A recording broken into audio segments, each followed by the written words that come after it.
గౌరవనీయులు, ఈరోజు ఎంతో ఉత్సాహంగా అయ్యన్న పాత్రుడు గారిని నేను చాలా రోజులు చూశాను, కానీ ఈరోజు ఎక్స్ట్రా ఎనర్జెటిక్గా కనపడుస్తున్నాడు. చాలా ఉత్సాహంగా ఉన్నాడు. మనిషిలో ఒక సాటిస్ఫాక్షన్ ఉంది, ఒక మంచి పని చేశామని. అలాంటి గౌరవ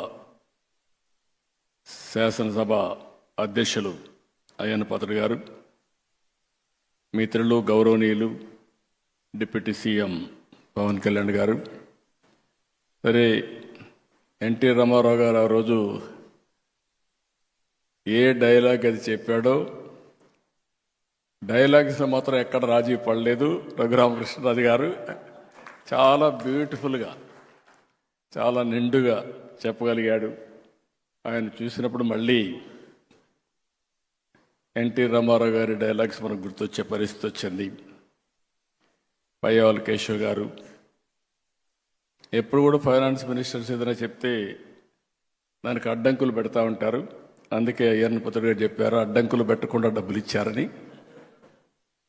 వారిని కూడా మనస్ఫూర్తిగా అభినందిస్తూ, ఇంతవరకు నా జీవితంలో చాలా ఈవెంట్స్ చూశాను, కానీ 45 సంవత్సరాలుగా చాలా కార్యక్రమాలు చేశాం. మన నాయకుడు ఎన్టీ రామారావు గారు ఉన్నప్పుడు చేశాం, అంత మునుపు చేశాం, నేను ముఖ్యమంత్రిగా చేశాను. ఈరోజు మీ టాలెంట్ చూసిన తర్వాత ఎక్స్ట్రాడినరీ పర్ఫార్మెన్స్ నా జీవితంలో ఎప్పుడూ చూడలేదు. మీకు ఇన్ని టాలెంట్స్ నాకే అర్థం కాలేదు. Mind boggling. పవన్ కళ్యాణ్ గారు కూడా ఆయన సినిమాలు ఎంటర్టైన్మెంట్, కానీ ఆయన సినిమాల్లో కూడా ఆయన ఇంత ఎంటర్టైన్మెంట్ వచ్చి ఉండదు. ఈరోజు అదుర్స్ మామూలు కాదు. అది చూసినప్పుడు ఎమ్మెల్యే ఎట్లా యాక్ట్ చేయాలనో పర్ఫెక్ట్గా సూట్ అయ్యాడు ఆంజనేయులు గారు. సరే, మా విష్ణుకుమార్ రాజు గారు యాజ్ యూజువల్ మీరు ఎప్పుడు ప్రమోట్ చేస్తారో నాకు తెలియదు. 4 పిల్లలు,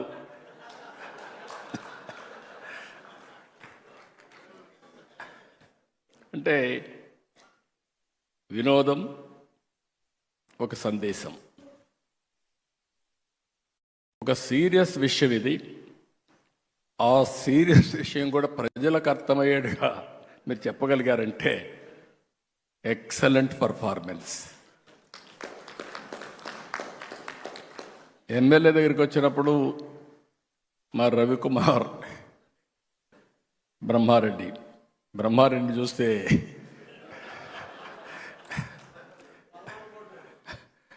ఒక పక్క కార్యకర్త ఏమడుగుతాను అట్నే అడిగాడు. ఆంజనేయులు ఎమ్మెల్యేగా ఎట్లున్నాను అట్నే ఉన్నాడు. ఇప్పుడు ఈ రోజులు ఎమ్మెల్యే కదా, అది పాత రోజులు ఎమ్మెల్యే. ఇకపోతే ఈశ్వరరావు నాకు అర్థం కాలేదు, విజయ్ కుమార్ వాళ్ళిద్దరిది. ఎప్పుడు ఈశ్వరరావు ఇంత ఇదిగా నేను నవ్వలేదు, నవ్వు ఆపుకోలేకపోయాను, కంట్రోల్ చేయడం కూడా నా వల్ల కాలేదు. Extraordinary performance. మీ ఇద్దరికి మనస్ఫూర్తిగా అభినందన, ధన్యవాదాలు. అంటే వెరీ సింపుల్. మీరు ఇదే మాదిరిగా ఉంటే కానీ అందరూ ఉంటే హాస్పిటల్స్ అవసరంలా, ఆరోగ్యంగా ఉంటాం, అందరం ఆనందంగా ఉంటాం, స్ట్రెస్సే ఉండదు. మా సత్యకుమార్కి పనే ఉండదు, హాస్పిటల్లో మందులే అవసరం లేదు, ఆ డబ్బులు కూడా వినోదం కోసం ఖర్చు పెడతాడు. అందుకే అడుగుతున్న పయ్యావుల కేశవ్ గారిని, అవసరమైతే హెల్త్ బడ్జెట్ కట్ చేసి ఎంటర్టైన్మెంట్ బడ్జెట్ పెంచండి. It is supplementation. అవసరమైతే కడవన్నీ బడ్జెట్లు కట్ చేసి స్పోర్ట్స్ బడ్జెట్ పెంచండి. ఆటోమేటిక్గా హెల్త్ అనేది, ఈరోజు మీరు చూస్తే బుచ్చయ్య చౌదరి గారిని చూశారు, పడ్డాడు కిందన, తల మీద గాయం ఉంది, కానీ రాజీ పళ్ళ రక్తం చిందుతా ఉన్నా వేరే వాళ్ళకి స్ఫూర్తినివ్వాలని బ్రహ్మాండంగా పర్ఫార్మెన్స్ ఇచ్చారు. మిమ్మల్ని ఆ వీడియో చూస్తే మాకే అర్థం కాల, మీరు ఒలింపిక్ గేమ్స్ పోతున్నారా ప్రాక్టీస్ నాకే అర్థం కాని పరిస్థితి ఉంది. అంటే మీరు ఆడిన విధానం, మీరు చూపించిన చొరవ, ఆ స్ఫూర్తి అన్నింటికంటే రాష్ట్రంలో క్రీడా స్ఫూర్తిని మీరు రగిలించే పరిస్థితికి వచ్చారు. ఒక మాటలో చెప్పాలంటే నేను గద్దె రామ్మోహన్ రావును చూశాను, అన్ని ప్రైజులు ఆయనే కొట్టేశాడు. ఇక్కడ కూడా తెల్లవారితో నిద్రలేసి పాదయాత్ర వాకింగ్ చేస్తూ ఉంటాడు, అది ఇక్కడ రిఫ్లెక్ట్ అయ్యింది. అదే మరి మహిళలు అయితే అందరూ కూడా పోటీ పడ్డారు, కొద్దిగా ఎంటర్టైన్మెంట్లోనే తక్కువగా ఉన్నారు.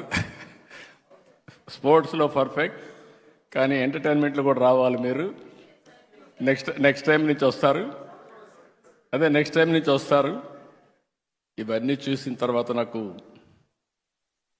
ఒక స్ఫూర్తిదాయకంగా ఎమ్మెల్యేలు కానీ అసెంబ్లీ కానీ ఉండాల్సిన అవసరం ఉంది.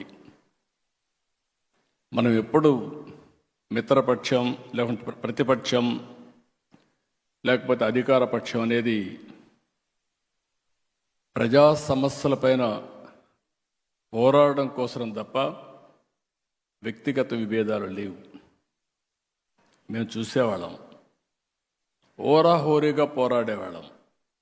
బయట వస్తే పక్కనే లాబీకి వస్తానే ఆప్యాయంగా పలకరించుకునేవాళ్ళం.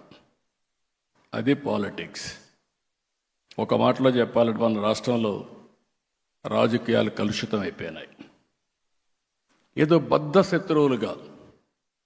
ఓసారి నేను చూశాను, మర్రి చెన్నారెడ్డి గారు ముఖ్యమంత్రి, నేను ప్రతిపక్షంలో ఉన్నాను. నేను ఎమోషన్లో బల్లగుద్దాను, అసర్టివ్గా చెప్పడానికి. ఇమీడియట్గా ఆయన కోపం వచ్చింది. చాలా ఎగోయిస్టిక్గా ఉంటాడు ఆయన. కోపం వచ్చింది. కోపం వచ్చి ఏమిటి ఏమనుకుంటున్నావు, బల్లగొత్తావను అన్నాడు. నేను కూడా అదే స్పిరిట్లో 10 సార్లు గుద్దుతాను, ఏం చేస్తారన్నా. గమ్మను కూర్చున్నాడు. That is the sportive man. ఒక స్ఫూర్తిదాయకమైన అపోజిషన్ ఉన్నప్పుడు అదే మాదిరిగా తిరిగి రిప్లైలో పర్ఫెక్ట్గా సమాధానం చెప్పేవాళ్ళం. ఒక వ్యక్తి ఎప్పుడైనా సరే పార్టిసిపేట్ చేసినప్పుడు, ఆర్గ్యుమెంట్ చేసినప్పుడు మీరు సమర్థవంతంగా దాన్ని తిప్పికొట్టడం కానీ, వాస్తవాలు చెప్పడం కానీ. ఈరోజు మనందరం ఒక విషయం గుర్తుపెట్టుకోవాల్సిన అవసరం ఉంది. అసెంబ్లీ అనేది ప్రతిపక్షాలకు జవాబుదారీతనం కాదు, ప్రజలకు జవాబుదారీతనం. ఆ విషయం మనందరం గుర్తుపెట్టుకోవాల్సిన అవసరం ఉంది. అసెంబ్లీలో మనం మాట్లాడే ప్రతి మాట రాష్ట్రం మొత్తం వెళ్తూ ఉంటుంది. మొన్నటి వరకు మీరు చూస్తే అసెంబ్లీ ప్రొసీడింగ్స్ వస్తే టీవీ కట్ చేసేవాళ్ళు, అంటే మన బూతులు వినలేక. ఈరోజు నేను గర్వంగా చెప్పగలుగుతున్నా, ఆ రోజు కౌరవ సభగా ఉండే అసెంబ్లీ ఈరోజు గౌరవ సభగా తయారైంది. ప్రజలు కూడా మనల్ని ఫాలో అయ్యే పరిస్థితికి వచ్చారు. ప్రజలకు కావాల్సిన సమస్యల పరిష్కారం, ఒక పాజిటివ్ మెసేజ్ కావాలి. బూతులు తిట్టుకుంటే మనకు ఆనందం కానీ, తిట్టిన వాడికి ఆనందం కానీ, ప్రజలకు కాదని చెప్పి కూడా నేను మీకు తెలియజేస్తున్నాను. నిన్న మీరు చేశారు స్పోర్ట్స్ 3 రోజులు. మీరు ఇక్కడ స్పోర్ట్స్ ఆడిన విధానం మీరు చూస్తే రాంప్రసాద్ రెడ్డి కానీ స్పోర్ట్స్ డిపార్ట్మెంట్కి కానీ ఇంక ప్రమోషనే అవసరంలా. ప్రతి ఒక్క ఎమ్మెల్యే ఈ విధంగా ఆడుతున్నాడు అని అనుకుంటే మనలో అభిమానించే ప్రజలు కూడా స్పోర్ట్స్లో భాగస్వాములు అవుతారు. ప్రతి ఒక్కరు కూడా గుర్తుపెట్టుకోవాల్సిన అవసరం ఉంది. లైఫ్ లాంగ్ స్పోర్ట్స్ అనేది జీవితంలో ఒక మేజర్ కార్యక్రమంగా ఉండాలి. చిన్న పెద్ద అనే వ్యత్యాసం లేదు. ప్రతి ఒక్కరికి ఫిజికల్ యాక్టివిటీ ఇంపార్టెంట్. అలాంటి స్పోర్ట్స్ని మనం ఇక్కడే కాదు, పిల్లల్లోనే కాదు, అందరిలో ప్రమోట్ చేయాల్సిన అవసరం ఉంది. ఏది ఏమైనా ఈరోజు మాత్రం ఎప్పుడూ చూడనటువంటి బ్రహ్మాండమైనటువంటి కల్చరల్ ప్రోగ్రామ్స్ దగ్గర నుంచి, స్పోర్ట్స్ ప్రోగ్రామ్స్ దగ్గర నుంచి అసెంబ్లీ కూడా నేను చూశాను. ఎవరికి ఎవరు పోటీపడి చేసి మాట్లాడారు, సబ్జెక్ట్ పర్ఫెక్ట్గా చేశారు. ఒక మీనింగ్ఫుల్ అసెంబ్లీ జరిగింది. దానికి నేను గర్వపడుతున్నానని చెప్పి కూడా నేను మీకు తెలియజేస్తున్నా. ఇప్పుడే పవన్ కళ్యాణ్ గారు అన్నారు, మీరందరూ ఎన్డీఏలో ఉండే ఆల్ ఎమ్మెల్యేలు మీరు శాశ్వతంగా ఎమ్మెల్యేలుగా ఉండాలి. ఈ విషయం మీరు గుర్తుపెట్టుకోవాలి. అది సాధ్యం. గుజరాత్లో 5వ గవర్నమెంట్స్లో గెలిచారు. ప్రధానమంత్రి నరేంద్ర మోడీ గారు 3వ గెలిచారు. దీనికి కారణం ప్రజలకు ఏం కావాలనో ఆ పనులు మనం చేసి ఆ విషయాలు సమర్థవంతంగా ప్రజలకు చెప్పగలిగితే ఎప్పుడూ ప్రజలు మనతో ఉంటారు. ఆ విషయం గుర్తుపెట్టుకోవాల్సిందిగా నేను మిమ్మల్ని కోరుకుంటూ, ఇప్పుడే కూచిపూడి, నా మనసుకు దగ్గరుండేది కూచిపూడి.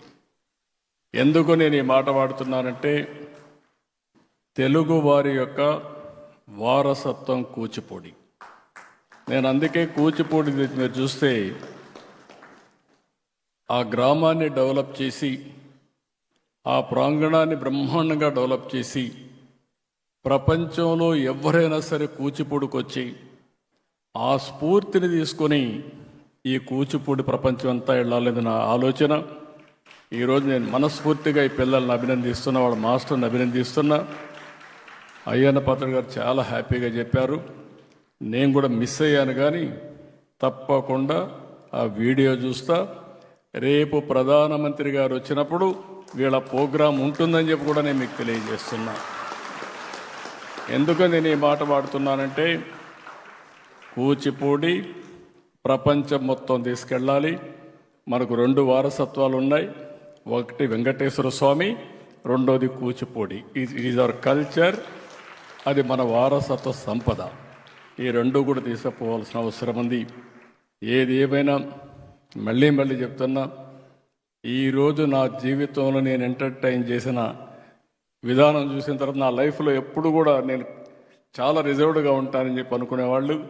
అలాంటిది నాకే నవ్వు ఆపలేక, చాలా ఒక మాటలో చెప్పాలంటే ఎవ్రీ ఇన్సిడెంట్. గుమ్మడి గోపాలకృష్ణ గారు ఆ స్క్రిప్ట్ తయారు చేయడం, కల్చరల్ ప్రోగ్రాంలో మొన్నటి వరకు ఆయనే పాడేవాడు, ఇప్పుడు అందరి దగ్గర పాడిచ్చాడు. సంతోషం. అంటే మీ దగ్గర ఐడియాస్ ఉన్నాయి, మీ ఐడియాస్ టాలెంట్స్ ఉండే వాళ్ళకి అందిస్తే ఏ విధంగా పనిచేస్తారనేది ఈరోజు పర్ఫార్మెన్స్ బట్టి తెలుస్తుంది.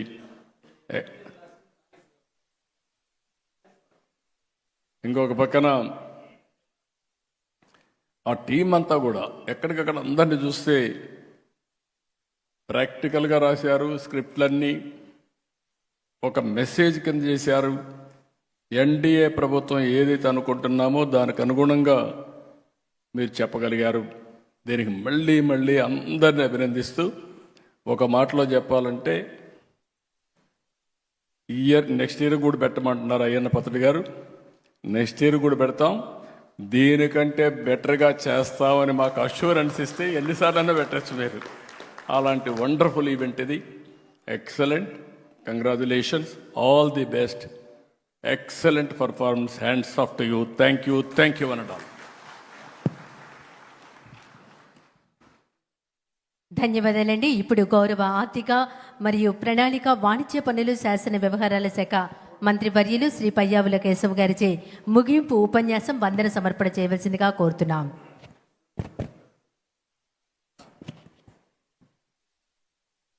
చూసారు కదండి. మరి ఈ వీడియో కనుక మీకు నచ్చినట్లయితే ఒక లైక్ కొట్టేసి మీ అభిప్రాయాన్ని కూడా కామెంట్ బాక్స్లో తెలియజేస్తూ ఇలాంటి ఇంట్రెస్టింగ్ అప్డేట్స్ కోసం మా ఛానల్ని సబ్స్క్రైబ్ చేసుకోండి.